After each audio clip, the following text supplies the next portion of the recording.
કચ્છથી ગ્રીસ સુધી કચ્છ સૌરાષ્ટ્રનું હીર ઝળક્યું હોય એમ કચ્છની દીકરીઓએ યુનેસ્કોના આંતરરાષ્ટ્રીય મંચ પર ગ્રીસ દેશમાં ભારતનું પ્રતિનિધિત્વ કરી ભારતની કલા જગતની સુવાસ વિશ્વ સુધી પહોંચાડી હતી. હાલ રાજકોટ રહેતા અને ભુજમાં મોટા થયેલા માતા પિતાની ભારતીય શાસ્ત્રીય કલાની સમૃદ્ધ પરંપરામાં ઉછરેલી દીકરીઓ વંશી અને આસી ઉપાધ્યાયે ગુજરાત અને કચ્છની સાંસ્કૃતિક વિરાસતને આંતરરાષ્ટ્રીય સ્તરે પહોંચાડવાનું ગૌરવ પ્રાપ્ત કર્યું છે.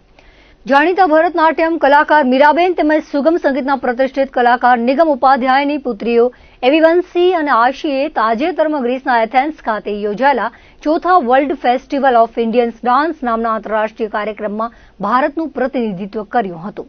આ મહોત્સવનું આયોજન CID એવા ટૂંકા નામથી ઓળખાતી ઇન્ટરનેશનલ ડાન્સ કાઉન્સિલ યુનેસ્કો દ્વારા કરવામાં આવ્યું હતું.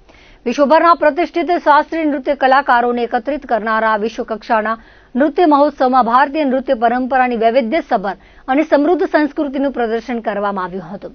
વંશી અને આસી અહીં માત્ર ભારતનું જ નહીં પરંતુ ગુજરાત અને કચ્છનું પણ પ્રતિનિધિત્વ કરતા ભારતનાટ્યમની સુંદર રજૂઆત કરી હતી. ગ્રીસ પ્રવાસ દરમિયાન તેમને ઇન્ટરનેશનલ ડાન્સ કાઉન્સિલના પ્રમુખ ડોક્ટર અલ્કેશ રાફ્ટિસ સાથે મુલાકાત કરવાનો અવસર મળ્યો હતો. આ મુલાકાત દરમિયાન તેમણે ભારતીય શાસ્ત્રીય નૃત્યના સંરક્ષણ, સંવર્ધન અને વિશ્વ સ્તરે તેના પ્રચાર માટે યુનેસ્કો જેવી આંતરરાષ્ટ્રીય સંસ્થાઓની ભૂમિકા અંગે ચર્ચા કરી હતી. બંને બહેનો ઇન્ટરનેશનલ ડાન્સ કાઉન્સિલના 2026ના સભ્ય પણ છે અને એ રીતે કલા વિશ્વના જાણે ભારતીય રાજદૂત છે.